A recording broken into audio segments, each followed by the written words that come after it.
Então, bom dia a todos. A gente vai iniciar os nossos estudos com a teoria, comportamental. Essa teoria, ela surge em decorrência da teoria das relações humanas.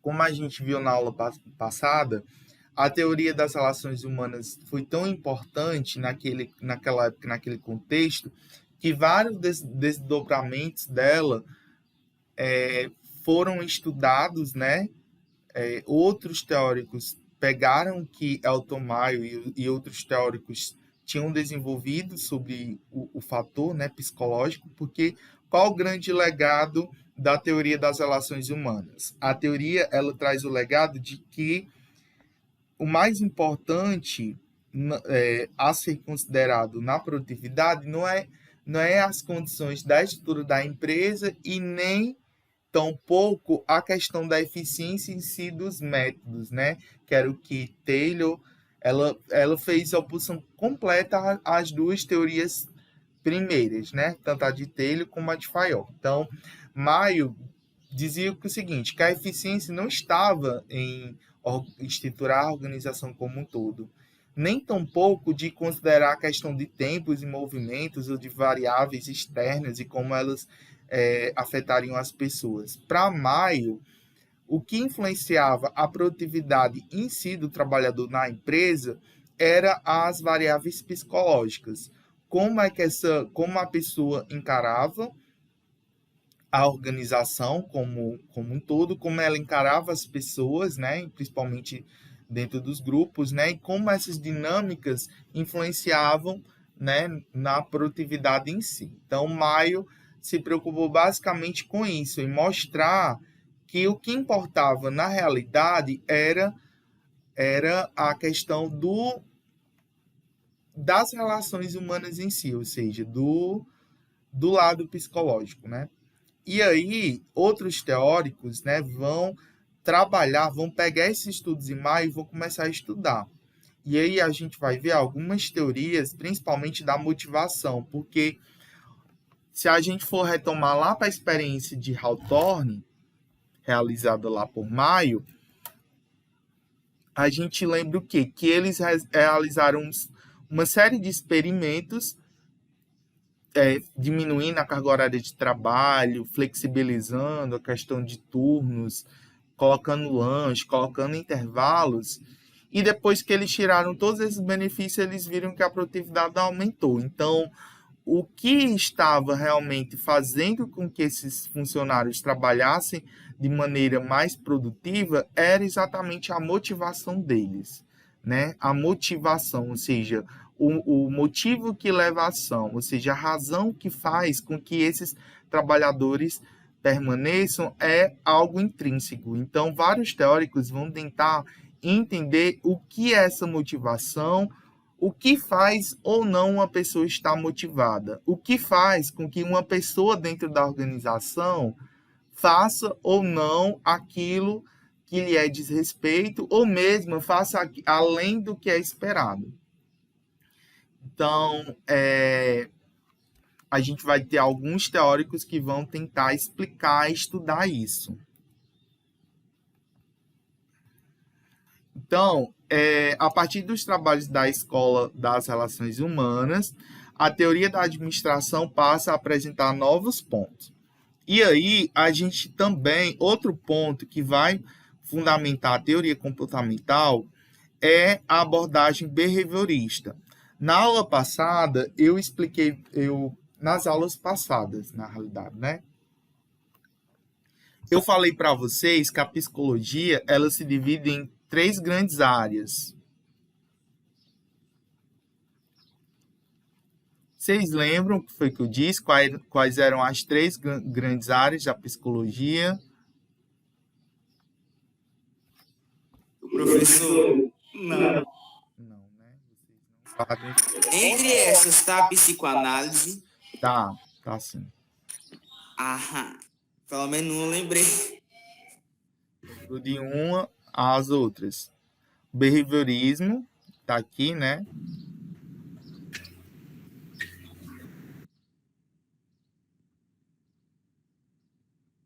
E a Gestalt. Ah, esses outros dois aí tá em inglês, eu não ia saber, não. O behaviorismo trata sobre o comportamento, tá certo? O behaviorismo é a escola da psicologia que trata sobre o comportamento. Ela tenta explicar o porquê que as pessoas são daquele jeito ou fazem aquilo, né?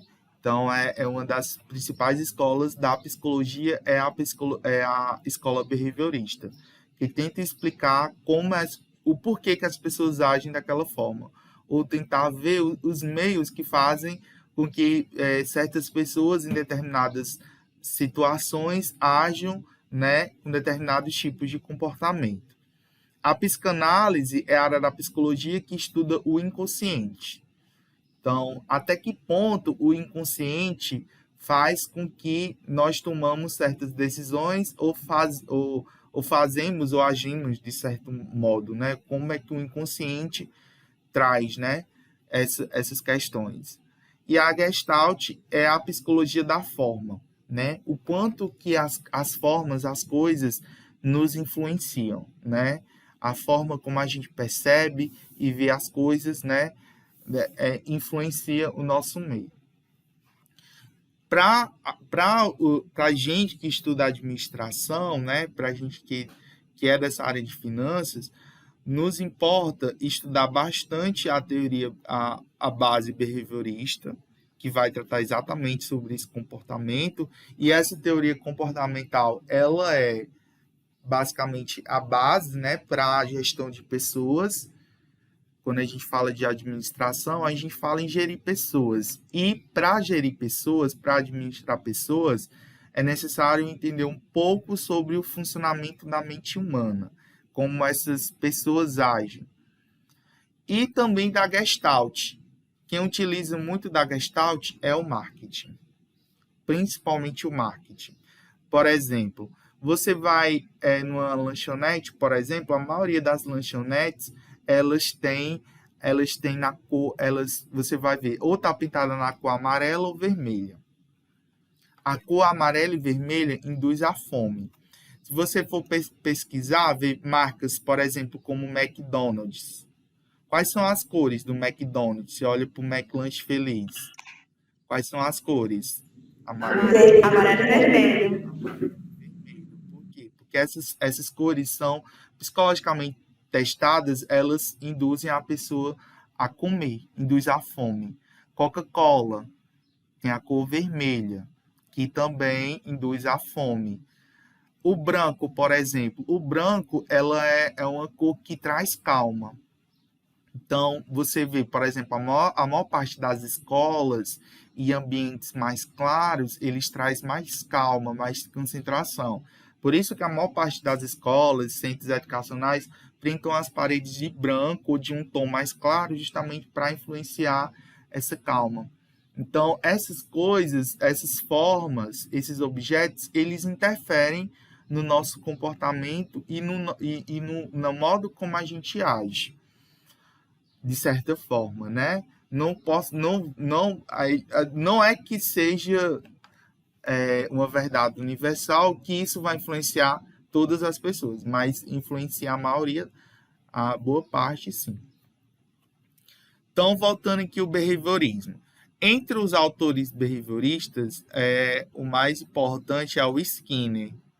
Eu acho que eu já falei para vocês dele. O Skinner, ele é bastante famoso porque ele realizou uma série de experimentos com ratos. E depois que ele dava ração para o rato, depois que ele percorria um certo percurso de labirinto, ou dava choque para ele quando ele queria punir ele por um determinado comportamento. E aí, esses estudos de Skinner, eles também foram colocados para as organizações como um todo. Então, por exemplo, quando uma empresa quer, de certa forma, estimular que o funcionário faça uma determinada coisa, uma determinada ação, ela vai oferecer reforços positivos para ele, seja aumentos, seja gratificações, seja planos, seja mesmo um reconhecimento como funcionário do mês. E se ele, por outro lado, realizar algum comportamento que seja considerado negativo pela empresa, ele também vai ser punido, como, por exemplo, se ele faltar demais, né? Se ele realmente chegar muito atrasado, né? Ou então não entregar o trabalho como um todo, ele vai sofrer as punições, né? Então, essa abordagem comportamental, o behaviorista, ela salienta a presença de ciência do comportamento humano, entre elas principalmente a psicologia. Ela busca soluções mais humanas e flexíveis para os problemas organizacionais. Então, veja o seguinte, qual era o ponto central da teoria da administração científica e a teoria clássica? Era que a eficiência ela deveria ser buscada, no caso, na teoria da administração científica, deveria ser buscada pelo método científico, utilizado e obtido através da questão dos movimentos, né, dos tempos e movimentos, e da maneira eficiente como os processos eram executados. Para a teoria clássica, para resolver os problemas da organização, você precisaria estruturar, organizar a empresa de forma que ela estivesse eficiente e dividida, né, em departamentos. E a teoria comportamental já traz para resolver essa questão da eficiência, você teria que ter uma solução mais humana e flexível. Ou seja, você teria que compreender o lado humano dos colaboradores para que só compreendendo o lado humano se pudesse chegar a uma solução flexível ao ponto de resolver determinado problema. E aí ela adota posições explicativas e descritivas, né? Então, é algo mais explicativo e descritivo, ao invés, né, de algo normativo e prescritivo das teorias anteriores. Então, enquanto que o chefe, né, quanto que a liderança lá na teoria da administração científica e da teoria clássica é um chefe com perfil mais autoritário, lembra lá da aula passada que a gente estudou lá das decorrências, que a gente tem os perfis de liderança. Quais são os perfis de liderança? Vocês lembram? São 3. Quais são? Vocês lembram dos perfis de liderança? Autocrático, democrático e liberal. Autocrático, democrático e liberal. Nas teorias da administração científica e da teoria clássica, a liderança é mais autocrática. Ela é mais normativa e prescritiva. Ou seja, o líder só diz, você tem que fazer isso, desse jeito. Você não pode executar de outra forma. A comunicação é extremamente vertical. O líder, né, o gestor, manda e os operários obedecem. Na teoria comportamental e para a teoria comportamental, a posição do líder deve ser democrática. Ou seja, o líder tem que ouvir os colaboradores e, a partir da escuta dos colaboradores, ele vai tomar uma posição. E essa posição ela tem que ser explicativa e descritiva. Ou seja, ela tem que ouvir o lado do trabalhador, do operário, para então ser, né, tomar realmente a decisão. E aí, essa teoria comportamental, a ênfase dela é basicamente nos indivíduos. Ou seja, ela vai se focar basicamente nas pessoas que compõem a organização. Ela não está preocupada, essa teoria ela não se preocupa e aí já adianto que já é uma crítica, né, à teoria, porque ela vai se preocupar especialmente da questão comportamental. Ela não vai se preocupar se a empresa está sendo eficiente nos processos, não vai se preocupar se a empresa está gerando lucro ou não. Não, essa teoria ela se preocupa única e exclusivamente nos indivíduos, nas pessoas dentro da organização. E ela surge, né, ela já é um desdobramento, né, da teoria das relações humanas, né? Então, ela tem sua origem na oposição da teoria das relações humanas frente aos pontos tratados da abordagem clássica. O que é isso?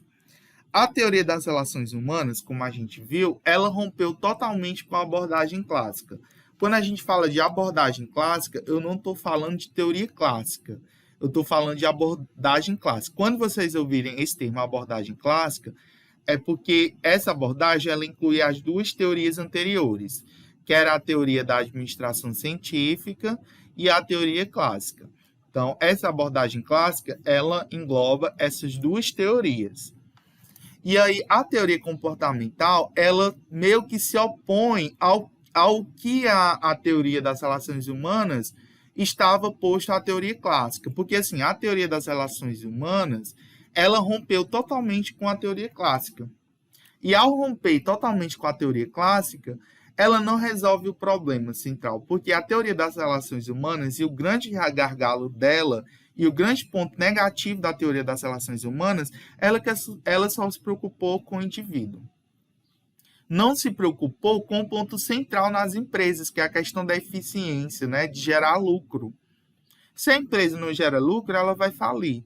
E aí a teoria comportamental, ela tentou, de certa forma, pegar um pouco da teoria clássica e unir a teoria clássica com a teoria das relações humanas. Só que a gente vai ver mais tarde que ela não conseguiu fazer isso. Mas a origem dela, ela tenta surgir justamente para, de certa forma, preencher essa lacuna que a teoria das relações humanas tinha colocado. Porque, veja o seguinte, a teoria das relações humanas, ela trouxe uma questão central que até então não tinha sido discutida pelas teorias anteriores, que era o fator humano dentro das organizações. A partir da psicologia, a partir do desenvolvimento das empresas, foi considerado importante o fator humano, porque as empresas são formadas por pessoas. E tratar os operários, tratar os funcionários das grandes empresas como apenas recursos que estão ali para utilizar, como máquinas que só estão ali na empresa para gerar dinheiro, não é uma coisa boa.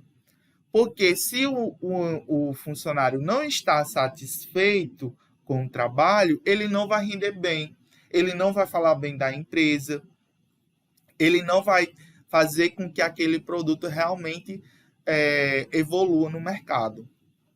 Então, assim, a teoria comportamental, ela tentou, de certa forma, preencher essa lacuna da teoria das relações humanas. Tentou pegar o que tinha sido de bom da teoria das relações humanas, tentou aprofundar aqueles estudos, né? E, de certa forma, tentar unir o lado humano com a questão da produtividade. E aí ela surge, né, no final da década de 40.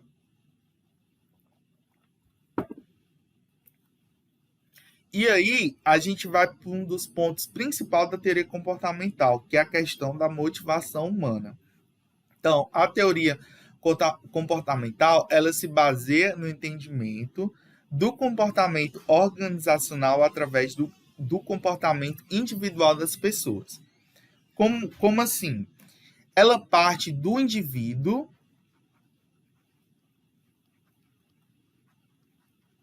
para o todo. Ou seja, ela se preocupa, ela fala o seguinte, que a partir do comportamento individual de cada pessoa dentro da organização, você vai entender o comportamento da empresa como um todo. Então, se as pessoas se comportam de forma alinhadas à gestão, né? Ou então, se as pessoas se comprometem e agem de forma a atingir os objetivos da empresa, a empresa em si vai conseguir, né, trabalhar de forma sinérgica, né? Sinérgica, outra palavra muito importante dentro da teoria comportamental é a sinergia. Vocês sabem o que significa sinergia? Já ouviram falar dessa palavra? Eu não. Sinergia. Sinergia é a capacidade que o grupo ou todo ser maior do que a soma das partes. Esse é o conceito de sinergia. O todo é maior do que a soma das partes. Pedro, eu não entendi. Pensa lá naquele vídeo que eu mostrei para vocês, lá do cachorrinho lá do incêndio, né? O vídeo que eu mostrei para vocês quando a gente estava estudando a teoria clássica. Você tinha lá vários departamentos e um problema. Quando você tem os departamentos isolados, cada um vai se preocupar com o seu problema, ou seja, cada um vai se preocupar com a sua parte, né, que está lá dentro da organização. E aí, quando surge um problema, cada um vai só olhar para o seu umbigo. Você não vê a organização como um todo, você não vê que aquele problema também é seu, porque aquele problema é da empresa, não? Mas cada um ficou jogando para o outro. Não, o problema não é meu, o problema é do departamento tal. Não faço isso, o problema não é meu. E não vê a organização como um todo, que o problema do colega também é problema meu. Então, a sinergia é a capacidade de todos perceberem, trabalharem como um todo. Ou seja, o todo ele é maior do que se você pegar todas as partes isoladamente e somar. Pedro, desculpa o atraso, foi porque aqui estava sem internet. Voltou agora. Tudo bem. No final da aula, tu me lembre de colocar a tua presença e quem chegou também depois, viu? Enquanto for no final da aula, eu coloco. Tá bom, obrigada. Nada. Então, essa sinergia é um aspecto também a ser buscado pela teoria comportamental, porque quando todos os membros da empresa agem em direção ao bem comum, né, à produtividade, a empresa consegue sim atingir os seus objetivos.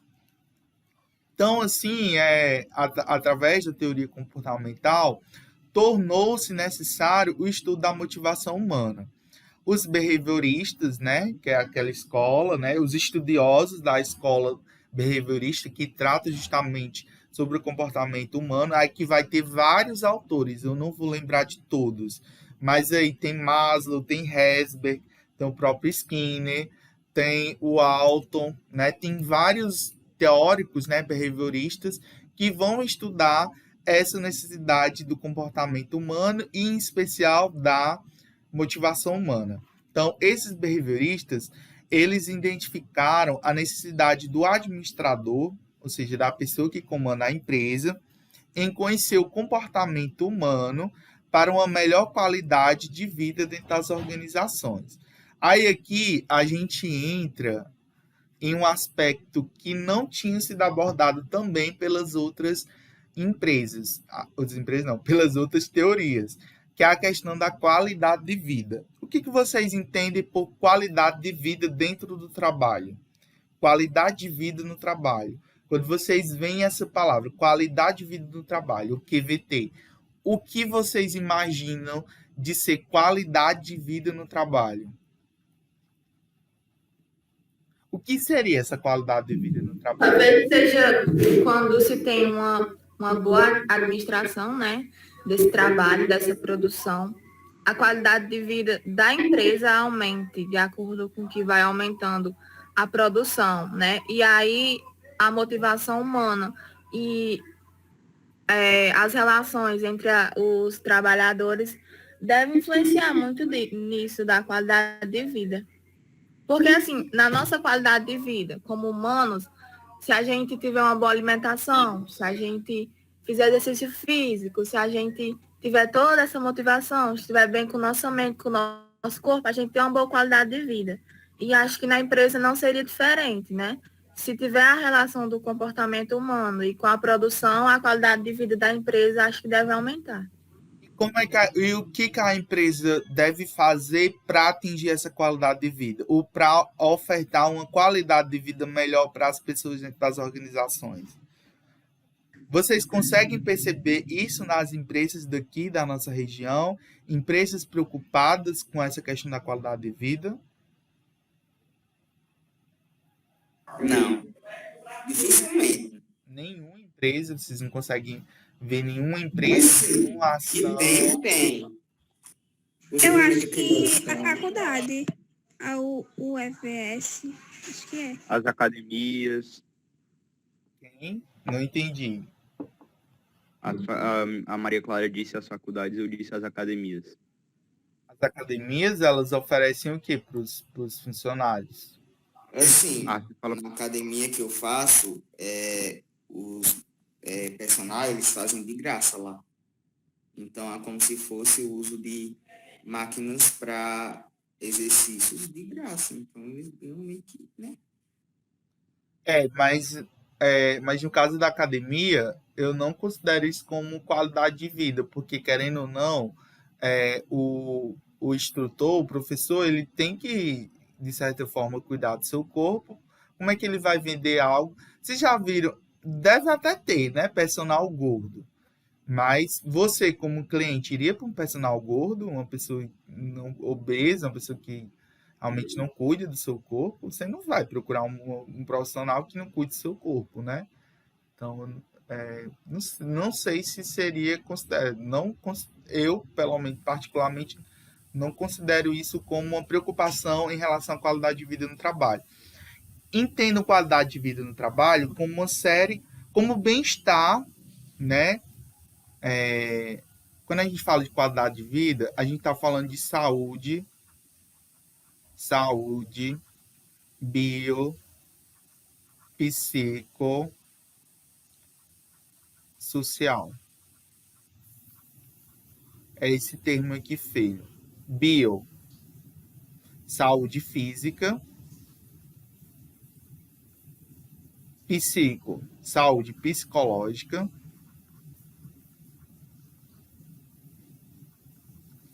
Social, saúde social. Quando a gente fala que uma empresa está se preocupando com a qualidade de vida dos funcionários, essa empresa ela está preocupada tanto com a saúde física, ou seja, a empresa realiza ações que vão resguardar a segurança física dos funcionários. Então, quando eu falo física, vai a segurança física mesmo, de o funcionário não sofrer acidente, dele não adoecer no trabalho. Por exemplo, nós passamos o ano passado todinho trabalhando de forma remota, no caso das escolas. Mas por que a gente passou a trabalhar de forma remota? Porque as escolas elas foram consideradas no início da pandemia como um dos principais focos de contaminação. Por quê? Porque os alunos, as EPs principalmente, que concentrava 45 alunos dentro de uma sala, vocês viram que 20 alunos, mesmo 20 alunos, fica a sala um pouco cheia, né? Imagine ali uma sala com 45 alunos, com mais que o dobro, né, daquelas cadeiras dentro. Ficava todo mundo muito amontoado, né? E com um ambiente fechado, porque ali não tem tanta circulação de ar, com ar-condicionado, né? Então, ali é um meio explosivo para contaminação do vírus. E um vírus que até então, no ano passado, não tinha vacina. Então, quem pegasse iria torcer, né, para ter histórico de atleta, né, como presidente, para não morrer, né? Enfim, porque nem remédio se tinha, nem vacina. E aí o que foi que as escolas, né, ofereceram? O trabalho remoto, justamente preocupado com essa questão física das pessoas não adoecerem. Mas aí nem todas as empresas puderam fazer isso, né? Justamente porque a empresa precisa trabalhar. Mas se ela não permite essa questão do home office, ela tem que se preocupar com o mínimo, com protocolos simples, como fornecimento de máscara, fornecimento de álcool gel, enfim, modificar toda a estrutura organizacional de modo que as pessoas, os clientes, diminuam a questão do contato. Então, algumas empresas colocaram a questão de faixas para que os clientes não ultrapassassem. Você vai nas farmácias, por exemplo, que logo no começo da pandemia, que muita gente e a farmácia não parava, porque as pessoas ficavam doentes, né? Precisavam comprar um remédio. Boa parte das farmácias colocaram, né, fitas justamente para não ultrapassar. Então, essa preocupação com a saúde física. Aí depois a gente vai com a saúde psicológica. quais das empresas que se preocuparam com essa questão psicológica, né? Muito poucas empresas se preocupam. No caso da escola, por exemplo, a gente passou ano passado de pandemia, ano todinho, pelo menos a gente não teve acompanhamento psicológico, né? Pelo menos, assim, a escola nunca ofereceu para a gente. Veio oferecer esse ano, depois que toda a pandemia já tinha passado. Aí, já no mês passado, isso foi no mês passado, a CRED ofereceu, acho que 2 dias para os professores que quisessem ter acompanhamento psicológico, né? Mas isso depois que todo mundo tinha passado, né? Então, é uma empresa que, de certa forma, não se preocupou com esse lado psicológico. E outro lado muito importante também é o lado social. Em que sentido? Dos funcionários conviverem de forma harmônica na empresa. Então, a empresa se preocupar a oferecer um ambiente social agradável, de forma que... Imagina aí, você trabalhar 8 horas por dia em uma empresa com pessoas que você considera falsas, pessoas que estão lá, que você pensa que vão lhe derrubar, pessoas que geram intrigas com você, pessoas que você não fala, que você é intrigado. Imagine o clima disso dentro da empresa. Isso acontece muito. Né? E tem empresas que não fazem nada, né, para trabalhar essa questão social. Então, quando a gente diz que uma empresa se preocupa com qualidade de vida, ela tem que se preocupar com esses 3 aspectos. Saúde física do trabalhador, um aspecto físico, biológico, a saúde psicológica do trabalhador e a saúde social. O microfone aí, gostaria de falar.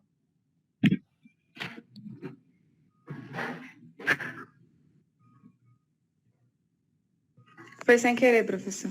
Tudo bem.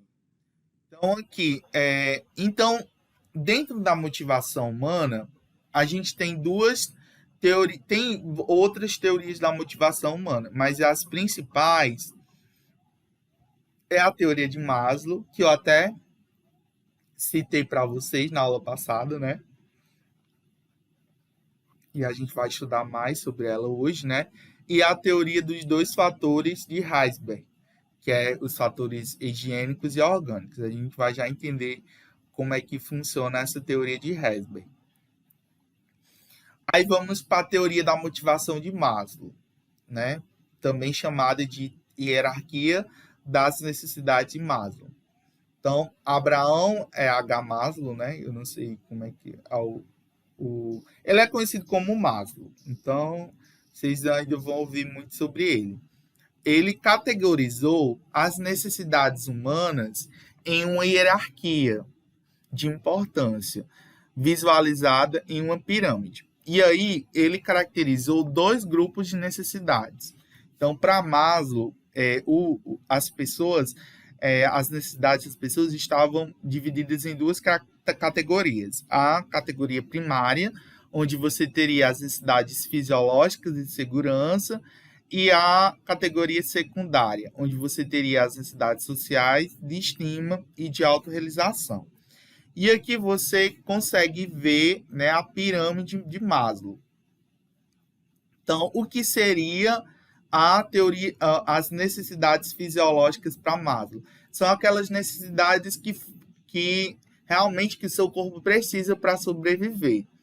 Então, a gente precisa de alimento, de repouso, de abrigo, né? A questão do sexo em si é considerada por Maslow como uma necessidade física, né? E aí você tem as necessidades de segurança, que seriam a questão da proteção do indivíduo, sim, contra perigos, né? O desemprego, aqui também entra o desemprego, né? Como do caso do emprego, né, como a questão de segurança, né, porque se as pessoas não têm emprego, elas não têm dinheiro para se sustentar. A questão da discriminação profissional, né, se aquela profissão é discriminada ou uma profissão que está acabando. Por exemplo, a gente na última década a gente está tendo uma extinção de algumas profissões. Exemplo, Vocês ainda conseguem ver a questão de pessoas que trabalham com locadores de DVD, né? Hoje ninguém mais aloca DVD, né? Ninguém mais.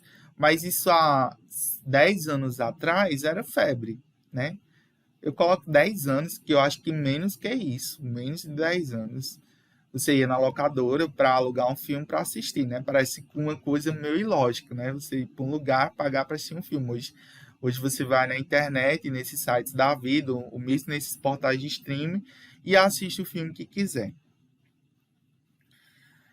E aí, essa profissão sumiu. Outra profissão que eu vejo também que vai diminuir muito no futuro é a profissão do professor, né? A profissão do professor. Porque pensa o seguinte, a pandemia mostrou isso muito bem. A pandemia mostrou. Não é necessário ter um grande número de professores. Os professores basta eles gravarem videoaulas e os alunos, né, vão estudando, né, sozinho. É lógico que não exclui a figura do professor, vai ter. Mas em vez de eu precisar de 3, 4 professores para ministrar uma aula, você só precisa de um, né? Então, de certa forma, também é uma profissão que tende a diminuir no futuro. Contadores também é uma profissão também que tende a diminuir. Por quê? Porque a maioria dos processos contábeis, hoje em dia, são feitos por sistemas de informação, por softwares.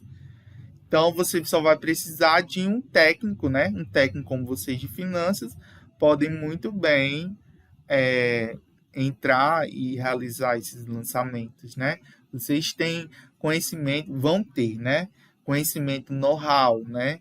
Capacidade intelectual para realizar esses trabalhos que um contador faria, um técnico consegue fazer, recebendo muito menos do que uma pessoa formada para aquilo. Então, assim, são profissões que tendem a, de certa forma, diminuir ou mesmo sumir daqui a alguns anos. É lógico que o professor sempre vai existir, mas a quantidade vai diminuir. O próprio presidente da República, um dia desse, falou que no Brasil tinha professor demais, né? Não concordo com ele, eu acho que a gente tem professor de menos, né? Mas essa é a lógica capitalista, né? É a lógica capitalista, né? A lógica do vende tudo, né? A lógica de destruição do Estado, das coisas. E a segurança, né, também política administrativa imprevisível, né?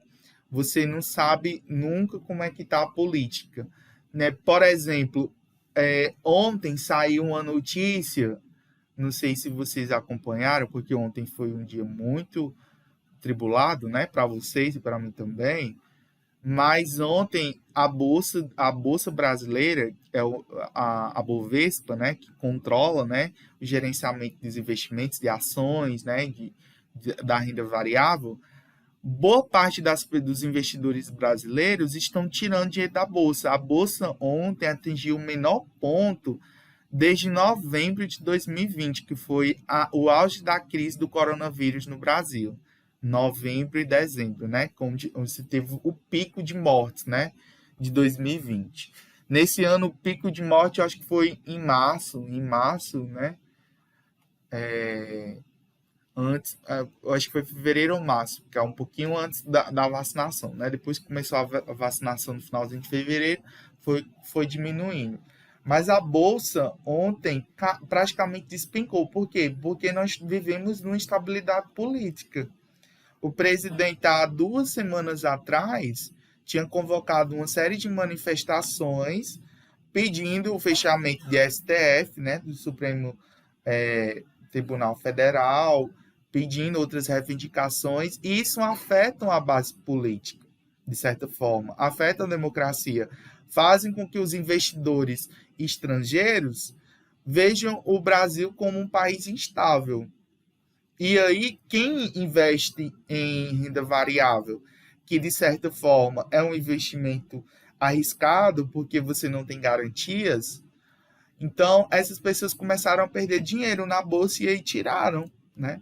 E a gente teve uma fuga muito grande ontem de capital, justamente porque os investidores não estão sentindo segurança no ambiente político, que a qualquer momento as coisas, né, ao nível federal podem mudar.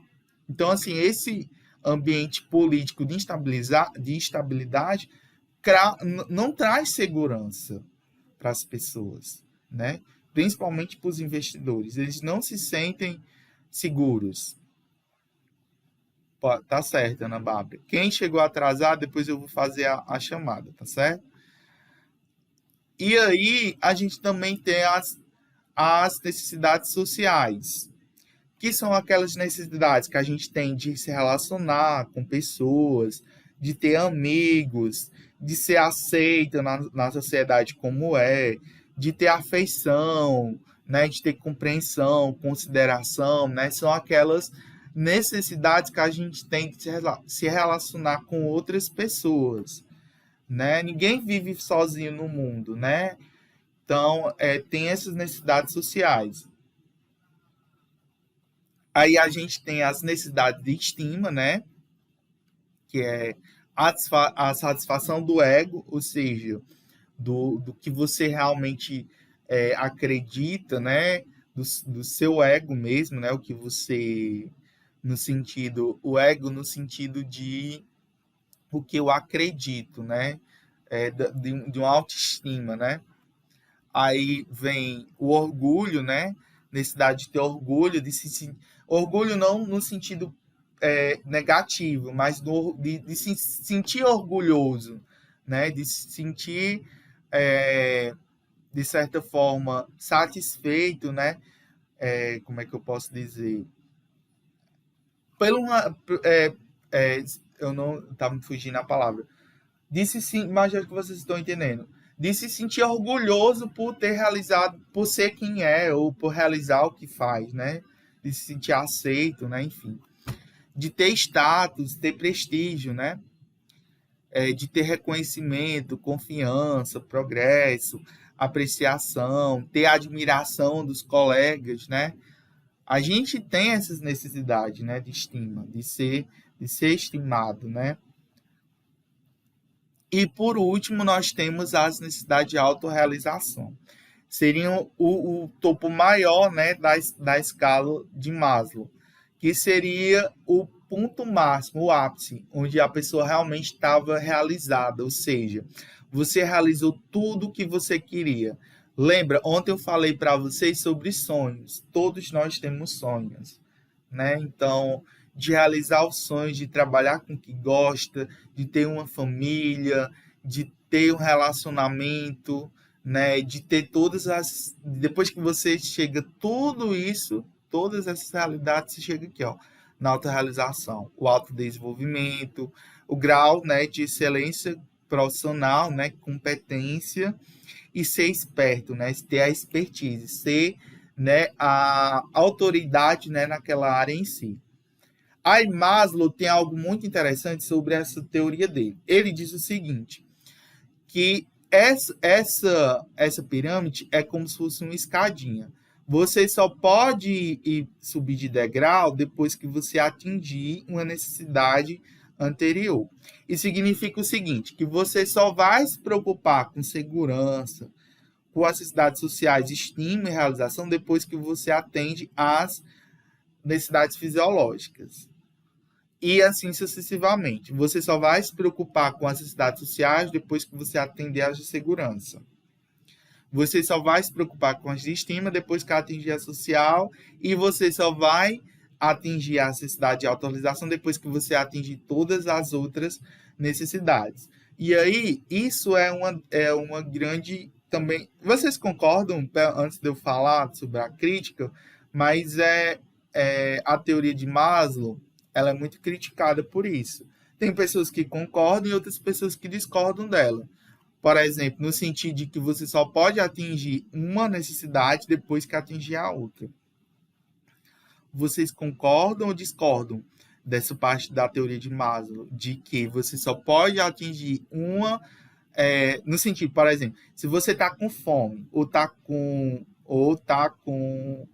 vontade de fazer xixi, por exemplo, ou vontade de fazer o número 2. Você acha que você vai preocupar com outras coisas além disso, ou vai se preocupar só em atender aquela necessidade fisiológica? O que vocês acham? O que vocês pensam sobre isso?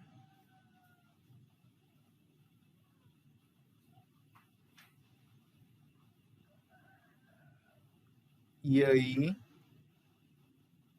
Oi. Terra para mais, vocês estão aí? Gente. Pergunta, professor. O que vocês acham? Vocês concordam quando eu digo, quando a teoria de Maslow diz que você só pode atingir um grau, né? Você só pode atingir um grau acima da pirâmide depois que você atinge o anterior. Vocês concordam com essa parte da teoria de Maslow? E aí? Acho que sim, porque uma é a construção do outro, né? E aí, todas essas pirâmides, né? Esses níveis, vai fazer uma construção de um todo. Eu acho que eu concordo também. É como se fosse uma pirâmide mesmo, onde tem a base que segura tudo e vai aumentando os níveis. E tipo, não adianta a gente querer pular uma fase sem você não saber dela direito. E também, É todas tudo essas questão- fases aqui... Ai, Maria Clara, desculpa. Não, pode continuar. Todas essas fases aqui contribuem para a autorrealização, né? Talvez. Mas, por exemplo, segurança. Quer dizer que, por exemplo, se eu estou em perigo e eu estou com vontade de fazer xixi, por exemplo, tem um assaltante na minha casa, né? E você está com vontade, morrendo de fazer xixi. Qual a necessidade maior? Fazer xixi ou se resguardar do perigo? Se resguardar do perigo. Então, a necessidade maior é de segurança e não a fisiológica. Aí já ultrapassou o degrau. Então não fica uma coisa hierárquica, né? É a grande crítica à teoria, né? Que a gente vai priorizar, né?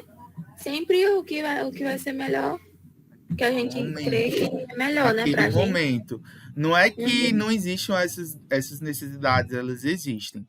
Mas a grande crítica de Maslow, a grande crítica à teoria da motivação de Maslow, a gente vai já ver, né, as críticas a essa teoria, mas a grande crítica é que não necessariamente eu tenho que atingir uma necessidade anterior para me preocupar com a seguinte. Com a seguinte, no caso, as necessidades seguintes da pirâmide. Por exemplo, eu posso estar morrendo de sono, né? Eu posso estar morrendo de sono. É uma necessidade fisiológica, o repouso, né? O sono. A gente não dormir, a gente não funciona. Eu, pelo menos, não funciono bem no dia que eu não durmo. Mas eu posso ter uma necessidade de estima, né? Por exemplo, eu tenho a necessidade, por exemplo, de passar num concurso, né? Justamente que entra em duas outras necessidades, que é a necessidade de segurança, né? De ter uma segurança, de ter um emprego seguro, e que também seria uma necessidade de estima e de realização ao mesmo tempo, né? Porque passar no concurso é algo que gera prestígio, confiança, orgulho, né? Comprometimento. E aí, para eu atingir a necessidade de estima, eu meio que me privo de realizar uma necessidade fisiológica, que é o sono. Eu deixo de dormir, mesmo com sono, eu tento, né, atingir uma necessidade, né, estudando para atingir uma necessidade de estima e de realização. Seria outro exemplo, e teriam vários, mas eu citei aqui apenas dois, que refutam, né? Não posso dizer que refutam, porque a gente tem que tomar muito cuidado com teoria, porque não existe uma coisa certa e o errado. existe o que é, né? O que é. Não é que uma coisa é 100% só a matemática. Eu acho muito linda a matemática, que na matemática você consegue provar que 2 mais 2 são 4 e não 5. 2 mais 2 são 4 e não 5. Então, é exato. Não existe margem para você criticar ou dizer que está errado. Não. Nas teorias, tem o que acha que é certo, tem o que acha que é errado, né? E você tem as críticas, né, sobre isso. Então, não existe o que é certo e nem existe o que é errado. Existe o que você acredita e ponto. E aí, a gente tem a pirâmide, né? E aqui, a pirâmide, ela está meio que dividida nas duas necessidades, né? As de segurança. Essas necessidades fisiológicas, elas estão na base da pirâmide e subindo, né, até as necessidades de autorealização. Aí aqui, o que seria essa teoria de Maslow colocada na empresa em si? Então, gente, só um minuto. Sai, desculpa. Aqui você tem a pirâmide de Maslow aplicada às empresas. Então, como é que as empresas poderiam utilizar a teoria de Maslow de forma a se preocupar com a motivação das pessoas dentro da organização, dentro da empresa? Então, por exemplo, fisiológico, uma empresa para atender essas necessidades fisiológicas. Então, a empresa ela deve dar intervalos de descanso para os trabalhadores, conforto físico, isso é conforto físico no sentido de ergonomia. Conforto físico mesmo, em tornar o ambiente de trabalho agradável para o trabalhador, uma cadeira confortável, um ambiente climatizado, com vento, enfim, fazer com que realmente o trabalhador se sinta confortável de forma física ao realizar o seu trabalho. E um horário de trabalho razoável, né? Então, fazendo isso, e que só são algumas sugestões para que as empresas possam atender essas necessidades fisiológicas dentro das pessoas na organização. Aí nós temos as necessidades de segurança. Como é que elas poderiam ser colocadas dentro da empresa, né? O que a empresa poderia fazer para atender essa necessidade de segurança dos indivíduos, dos funcionários na empresa? Trazer condições seguras de trabalho, então, fazer com que o trabalho, mesmo que ofereça perigo, mas oferecer toda uma estrutura que não vá causar danos físicos, né, ao funcionário, né, ao colaborador. Trazer uma remuneração e benefícios adequados, né, ao trabalho, e a questão da estabilidade no emprego, né? É lógico que essa questão da estabilidade, ela está mais voltada à questão dos empregos públicos, né? Mas os empregos privados, né, dependendo da empresa, você também tem um certo nível de estabilidade, né? Se você é um funcionário que realmente realiza seu trabalho, que você está crescendo na empresa, que você não se estagnou, né, não parou no tempo, né, você realmente vai conseguir trabalhar até se aposentar naquela empresa, né? Aí nós temos as necessidades sociais, né? Como é que elas poderiam ser colocadas? A questão da amizade dos colegas, interação com clientes, ter um chefe amigável, né? Ter atividades empresariais de lazer.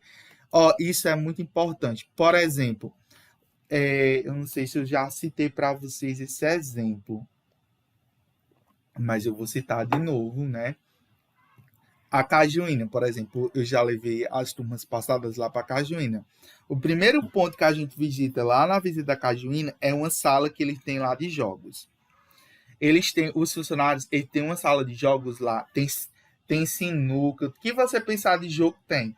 Tem, eu acho que umas 4 ou 5 televisões com videogames, Aí tem baralho, tem aquelas mesas que tem um jogador de, de, de futebol que tem tipo umas roletas, que eu não sei dizer o nome, mas você joga com as roletas, aí tem. É tipo uma mesa. Eu esqueci. Pebolina. Esse nome aí. Pronto. Acho que é pebolina. Tem isso, tem xadrez.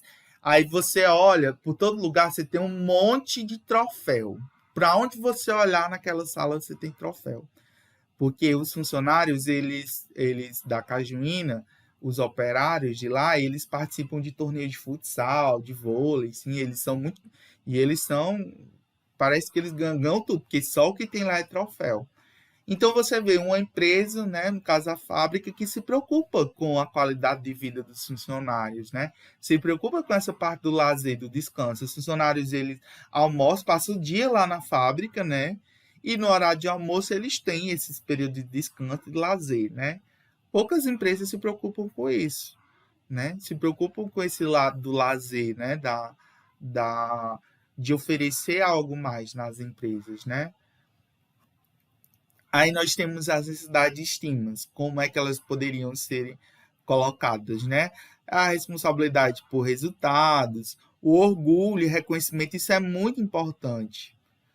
Às vezes, o funcionário ele se sente mais satisfeito com um reconhecimento por parte do chefe do que o próprio salário no final do mês, né? Você ter aquele reconhecimento de que você está fazendo certo, né, do seu trabalho, isso é muito importante para as empresas. E a promoção, né? Essa capacidade de você subir na empresa, né? Ter uma promoção. Aí a necessidade de autorrealização. A gente tem a questão do trabalho criativo, desafiante, né? Você poder ter um trabalho onde você realmente tem uma autonomia, né? Então, autonomia de tomar decisões, de fazer o trabalho da forma que você acha mais correto, né? De você participar nas decisões, né? Isso é muito importante. E aí a gente vai aos aspectos, né? Que eu já mencionei, mas a gente vai falar cada um. Então, o primeiro aspecto que eu falei para vocês é o seguinte: somente quando um nível inferior de necessidade está satisfeito é que o nível superior surge no comportamento humano. Essa é uma das premissas da teoria de Maslow, que você só pode atingir um nível superior da pirâmide depois que você atingiu o anterior. Entretanto, quando alguma necessidade de nível mais baixo deixa de ser satisfeita, ela volta a predominar no comportamento. Então, é o seguinte: se, por exemplo, você está com sono, nenhuma necessidade vai importar. Você vai ter que atingir o sono, né? Você vai ter que atingir a necessidade básica. Então, é o que Maslow diz, né? Se uma necessidade de nível mais baixo deixa de ser atendida, ela se torna prioridade. Então, ela volta a predominar no comportamento. Isso é o que Maslow diz. Cada indivíduo possui sempre mais de uma necessidade como impulso motivacional atuando em seu organismo. Então, para Maslow, sempre a gente tem mais de uma necessidade, né? Atuando no impulso. E aí, a frustração de uma necessidade pode se tornar uma ameaça psicológica. Então, Maslow vai dizer que à medida que você não atende uma necessidade da pirâmide, você vai se sentir frustrado. Se você realmente não atinge, não chega até o final da pirâmide, né? Isso gera frustração no indivíduo e pode gerar uma ameaça psicológica nele, de forma que ele pode até vir a tomar uma atitude mais drástica, né? E aí, nem todos os indivíduos chegam ao topo da pirâmide de necessidades. Então, nem todas as pessoas vão conseguir chegar a esse topo aqui, né? Que é a questão da necessidade de autorrealização. E aí, outra crítica de Maslow, outra crítica também à teoria de Maslow, é que você não tem pesquisas científicas que confirmem cientificamente sobre essa teoria, né? Então, ela vai dizer o seguinte: apesar de pesquisas não confirmarem cientificamente a teoria de Maslow, a hierarquia das necessidades é ainda aceita e serve de base para a orientação do administrador das empresas. Então, por mais que existam críticas, né, críticas ferrenhas a essa teoria, ela é aceita e ela é utilizada até hoje nas organizações, né? Nesse sentido aqui, né? Que a gente falou, né? E aí a gente vai para a teoria de Herzberg. A teoria motivacional dos 2 fatores de Herzberg.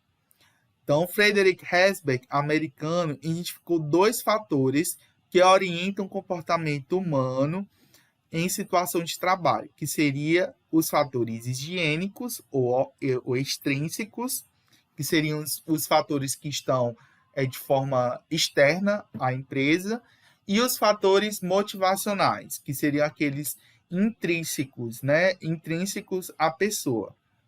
E esses fatores são independentes. Vamos entender os 2.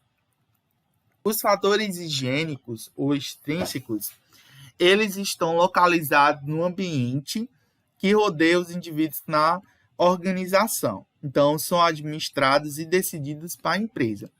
Esses fatores higiênicos, você não, no caso, o indivíduo, né, a pessoa, ele não tem controle sobre ele. Ele não tem controle sobre eles, mas, de certa forma, eles motivam, fazem com que as pessoas ajam, né, se tornem motivadas a realizar aquele trabalho. Então, que fatores seriam esses? Os salários, os benefícios, o tipo de supervisão, né, se é um líder autocrático, democrático, enfim, as condições físicas e ambientais do trabalho, as políticas da empresa e o clima de relacionamento entre funcionários e empresa. Então, tudo isso seriam os fatores higiênicos, ou seja, são aqueles fatores extrínsecos à pessoa, ou seja, são fatores que o indivíduo não controla, ele não tem controle, mas esses fatores, eu acho difícil a pronúncia da palavra, predominam e fazem com que o indivíduo, de certa forma, execute ou não determinadas tarefas, né? Então, esses fatores higiênicos é como o indivíduo se sente em relação à sua empresa, né? Nas escolas anteriores, somente os fatores extrínsecos eram utilizados na motivação dos empregados. Então, era mais esses fatores, né? Tanto na teoria clássica como na teoria clássica, praticamente, né? Por exemplo, para Taylor, bastava que o funcionário tivesse um salário que ele estaria satisfeito, né? E é uma das críticas de Taylor também, essa questão do homem econômico, né? Que as pessoas eram exclusivamente motivadas por fatores econômicos, né? Mas aí você tem uma série, né? Além dos econômicos, você tem a questão da supervisão, as condições físicas, né? E do meio de trabalho, as políticas da empresa e o clima de relacionamento entre funcionários e empresas. E aí, segundo o estudo de Herzberg, né, quando os fatores higiênicos são precários, eles provocam insatisfação nos empregados. E quando eles são ótimos, eles apenas evitam a insatisfação dos empregados, não aumentando a satisfação. Então, é como se fosse não influencia tanto na questão da motivação, no sentido de aumentar a motivação. Ele só impede com que os funcionários se sintam insatisfeitos. Então, quando esses fatores eles realmente são atendidos, eles não causam insatisfação. Eles nem causam insatisfação, mas também não geram satisfação.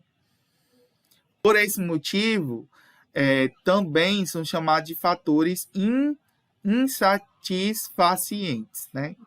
Nome difícil, né? Se posicionar, insatisfacientes, né? Porque eles realmente não geram satisfação. Eles só geram não insatisfação, né? Ou seja, eles não Quando eles são precários, né, eles provocam insatisfação. Então, se você atende eles, você nem gera satisfação, mas também não gera insatisfação. Acho que deu para entender, né? Se não entender, vocês falam. Eu vou aqui beber um pouco d'água. Vocês conseguiram entender os fatores motivacionais? Sim. Aí vamos para os fatores higiênicos. Agora vamos para os fatores motivacionais. Esses fatores, eles são intrínsecos, ou seja, eles estão sob controle do indivíduo, ou seja, só o indivíduo, a pessoa vai poder controlar eles. Enquanto que os fatores higiênicos, ele não tem controle do indivíduo, são fatores que realmente são causas ambientais ou da empresa como um todo, esses fatores motivacionais, eles são intrínsecos ao indivíduo. Então, eles referem-se ao conteúdo do cargo e às tarefas executadas pelos empregados. Então, vai ter a questão do crescimento individual, o progresso profissional, a questão da responsabilidade em si, o reconhecimento, né? Então, é basicamente como o indivíduo se sente em relação ao seu cargo. Então, os fatores higiênicos é como o indivíduo se sente em relação à sua empresa. Os fatores motivacionais é como o indivíduo se sente em relação ao seu cargo, ou seja, a sua função dentro da empresa. Então, algo mais específico em si, né, daquelas tarefas e que o funcionário está executando. Então, vai envolver tanto esse reconhecimento, essa responsabilidade do funcionário em si, em realizar as tarefas, como o crescimento e o progresso, né, individual e profissional. Então, para Herzberg, né, a motivação do trabalho deve ser contínua. Assim, ele propõe o que se chama de enriquecimento de cargos. Ou seja, esse enriquecimento pode ser feito tanto de forma vertical ou horizontal. Ou seja, a empresa ela precisa, de forma contínua, atualizar aquele cargo e dar, né, enriquecer, tanto de funções como também aumentando aqueles fatores, né, de reconhecimento, a questão do salário em si, da promoção, né? Se não existe essa continuidade, né, desse enriquecimento, o funcionário ele vai se sentir satisfeito, desmotivado, porque ele vê que ele está executando aquele trabalho há tantos anos e não vem mudança. Então, ele não vai se sentir tão motivado a continuar realizando aquele trabalho. Precisa ter um incremento. Para Herzberg, que é um fator muito importante da teoria dele, que ele vai dizer exatamente isso, que precisa ter um enriquecimento do cargo, porque se o funcionário continua na mesma sempre, nunca muda, ele vai, uma hora ou outra, se sentir satisfeito por não haver mudanças, né? Ele vai se considerar que está estagnado, que não, por isso não tem mais razões de continuar executando um trabalho de excelência, né, na empresa. E aí você tem os aspectos desejáveis e os efeitos indesejáveis da questão do enriquecimento dos cargos. Então, o enriquecimento dos cargos, ele traria o quê? Como efeitos desejáveis? O aumento da motivação, da produtividade, a redução do absenteísmo e da rotatividade. Alguém saberia me dizer o que significa esses dois termos, absenteísmo e rotatividade, se olhar no Google? Alguém saberia dizer? O que é absenteísmo e rotatividade?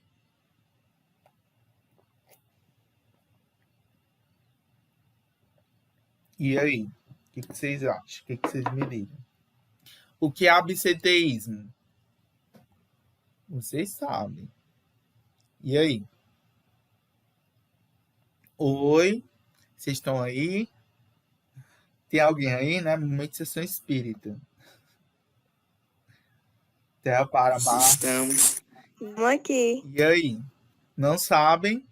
Absenteísmo. O que é absenteísmo? Se olhar no Google. O que é? É falta. É falta de trabalho. é evitar que os funcionários Eu ia falar isso. falta, tanto a falta como atraso, absenteísmo. É a falta, Eu ia dizer alguma coisa com abster, só que não faz sentido. é a falta do funcionário. Tanto as faltas, Abster realmente tem a ver, porque abster é quando você não tem mais aquela coisa, ou então você não quer mais aquela coisa, aí você não tem nada. isso. Então, o absenteísmo, ele se refere tanto à falta do funcionário, como também o atraso dele. O atraso dele aos horários de trabalho. E a rotatividade, o que seria? Menos funcionários para ter aquela. A rotatividade seria a troca de funcionários constante. Você trocar. Era exato. Tipo assim, é porque eu falei menos funcionários, porque aqui está dizendo redução. A redução da rotatividade seria a redução dos funcionários. Não, redução da troca de funcionários. Redução da troca de funcionários. Então, a rotatividade é a troca constante de funcionários. Você vai, por exemplo, você vai em determinadas lojas daqui de Col, você vai em uma semana, você tem um funcionário, na outra semana você já tem outro. Isso gera um custo muito grande para a empresa, tanto em nível trabalhista, como também de a empresa ter que selecionar um novo funcionário, ter que procurar um novo funcionário, ter que treinar um funcionário, do que aquele novo funcionário vai executar o trabalho de forma eficiente, igual ao anterior, gera um custo muito grande. Então, a rotatividade é um aspecto muito negativo para as empresas, né? Essa troca constante. Então, o enriquecimento do cargo tanto reduziria a questão da falta, né, do absenteísmo, como também reduziria essa rotatividade, né, de funcionários. E aí a gente tem os efeitos indesejáveis. E aí, o que seria um efeito indesejável nesse enriquecimento dos cargos? O aumento da ansiedade frente a novas tarefas, né? Se você realmente muda e enriquece o cargo, muda de certa forma, você, de certa forma, vai mudar a questão do fazer em si do funcionário. Então, vai dar novas tarefas. E aí vai gerar uma ansiedade, né? Se o funcionário realmente vai saber ou não executar aquela nova tarefa de forma eficiente. Vai ter sentimentos de exploração quando mantida a remuneração. Então, se você aumenta a tarefa, mas não aumenta o salário, o funcionário vai se sentir explorado, né? Se você aumenta e enriquece o cargo com funções, com tarefas, com responsabilidades, e não aumenta a remuneração, o funcionário vai se sentir explorado, porque ele vai sentir que está realizando mais, está trabalhando mais e ganhando menos. Você tem redução das relações interpessoais, né? Devido à maior exigência do cargo, e conflitos, né, entre expectativas e resultados. E aí você tem a questão, né, tanto do enriquecimento dos cargos de forma vertical como horizontal. No vertical, você tem aqui as atribuições básicas do cargo, e aí para você enriquecer o cargo, você adiciona outras atribuições mais complexas. De modo horizontal, para enriquecimento do cargo, você tem as atribuições básicas do cargo e aí você tem as outras atribuições que são incorporadas, né? De forma horizontal. Ou seja, você não subiu o horizontal, meio que você sobe naquela hierarquia, né, de responsabilidade, de autoridade. Aqui no horizontal, você não sobe no degrau de autoridade, só são outras atribuições, mas que estão naquele mesmo patamar daquele cargo. E aí, outra teoria também da motivação é a teoria dos estilos de administração. E aí, essa teoria ela vai dizer que as organizações são administradas conforme certas teorias administrativas. Tais teorias administrativas baseiam-se na maneira pela qual as pessoas se comportam nas organizações. E aí, um dos estilos de administração que a teoria comportamental oferece é a teoria X e a teoria Y. A teoria X e a teoria Y foi criada, né, por McGregor, né, e compara dois estilos opostos de administrar. A teoria X ela se baseia na teoria tradicional mecanicista, seria aquela teoria voltada mais à questão do chefe mais autocrático, né, que manda e os funcionários obedecem, né, e aí ele gera motivação através dessa pressão psicológica. E a teoria Y, ela é baseada nas concepções do respeito do comportamento humano. Aí a gente tem a teoria X, baseia-se em ideias erradas, né, sobre o comportamento humano. Então, as premissas dessa teoria é que as pessoas são preguiçosas, né? É basicamente o que se tinha lá na teoria das relações, da teoria da administração científica, né? Que as pessoas eram preguiçosas, que elas não têm ambição, que as pessoas resistem a mudanças, né? Ela reflete um estilo de administração rígido e autocrático, onde as pessoas trabalham dentro de padrões planejados e são vistos como meros recursos. É a administração por meio de controles impostos às pessoas. Ela é representada pelo estilo de administração da teoria da administração científica de Taylor e da teoria clássica de Fayon. E a teoria Y, ela se baseia nas premissas sem preconceitos a respeito da natureza humana. Ou seja, ele considera o quê? Que o trabalho pode ser uma fonte de satisfação, que as pessoas não são passivas, né? Que elas podem se tornar por experiências negativas, que as pessoas têm motivação e potencial de desenvolvimento, a fuga, a responsabilidade e falta de ambição são consequências de experiências negativas e que a capacidade humana é ampla.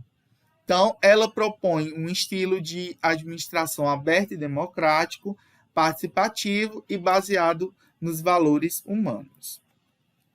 Então, só para fechar, né, o comportamento organizacional é o estudo da dinâmica das organizações e de como os indivíduos se comportam dentro dela. Baseia-se no princípio de que a organização somente alcança seus objetivos se os funcionários se coordenarem, né, para realizar algo que individualmente não fariam. Ao mesmo tempo, os funcionários, ao ingressarem em organização, esperam que, através desta, consigam satisfazer suas necessidades. Assim, há uma interação entre pessoas e organização. E aí, a gente vai para as críticas dessa teoria. Quais são as principais críticas da teoria comportamental? Primeiro, ela teve um excesso de psicologia, de psicologização, ou seja, ela voltou-se apenas nas pessoas e no comportamento das pessoas, esquecendo de aspectos fundamentais que a abordagem clássica tinha trago, que era a questão da eficiência, da preocupação com a eficiência e produtividade. Porque, querendo ou não, se a empresa só se preocupar com as pessoas e com o bem-estar das pessoas, ela, de certa forma, vai deixar de gerar lucro, e se ela deixar de gerar lucro, ela vai falir, e aí não adianta, porque não vai existir empresa para se preocupar, né? Não vai continuar a empresa para que os funcionários continuem empregados e satisfeitos. Então, querendo ou não, a empresa tem que se preocupar com a questão da eficiência e da produtividade e, aliada a isso, também se preocupar com as pessoas. Então, querendo ou não, essa teoria comportamental, ela se preocupou única e exclusivamente com essa questão do comportamento humano e esqueceu, né, de voltar àqueles outros pontos, né, da eficiência da produção. E aí você tem mais uma abordagem descritiva e menos prescritiva. Ou como assim? Não entendi. A descritiva, ela só mostra o que é. Oi, pode falar. Professor, eu vou ter que buscar meus irmãos na escola. Daqui a pouco eu volto para a aula. Tá bom, já está terminando. Acho que daqui a 3 minutos eu termino a aula. Acho que você não vai participar do final, não. Então, descritiva. Mostra o que é. Ela só mostrava basicamente o que é. Não dizia como fazer. Vejam aí a discrepância. Enquanto que Taylor e Fayol, eles criaram as teorias dele. Eles disseram, para Taylor, você tem que medir isso, isso e isso. Ou seja, a abordagem clássica era mais prescritiva e menos descritiva. Ou seja, você prescreve as coisas. Você dizia, você tem que fazer isso, isso e isso. Você mostra como deve ser. Já a abordagem comportamental não. A teoria comportamental ela mostra só o que é. Você tem que se preocupar com a motivação, você tem esses fatores aqui, os higiênicos e tal, mas não mostra o que deve fazer. Então, fica algo meio que solto, né? Você sabe, você mostra o que é, mas você não sabe como deve ser, né? Então, essa é uma crítica também. E aí você tem uma relatividade às teorias da motivação. Ou seja, tanto a teoria de Maslow e Herzberg, elas são relativas. É relativo. O que motiva uma pessoa talvez não motive outra. A necessidade de uma pessoa talvez não seja a necessidade de outra. Às vezes eu tenho necessidades de estima mais do que necessidades como dormir, ou como fazer sexo, ou como comer, enfim. Essas necessidades, elas são, de certa forma, relativas a cada pessoa. E você também tem uma visão tendenciosa, né? Aí você tem a padronização de proposições e respeito ao comportamento individual, né? Aspectos subjetivos foram desprezados, né? Você só padronizou a questão de um comportamento individual e aspectos subjetivos dos indivíduos foram meio que desprezados, né? Meio que tentou padronizar para todo mundo a mesma coisa. E a gente sabe que isso não funciona, as empresas são diferentes, os indivíduos são diferentes, e isso não é legal de se fazer, né? Então, é basicamente isso, né? Então, na próxima aula, a gente vai estudar a teoria da burocracia, tá?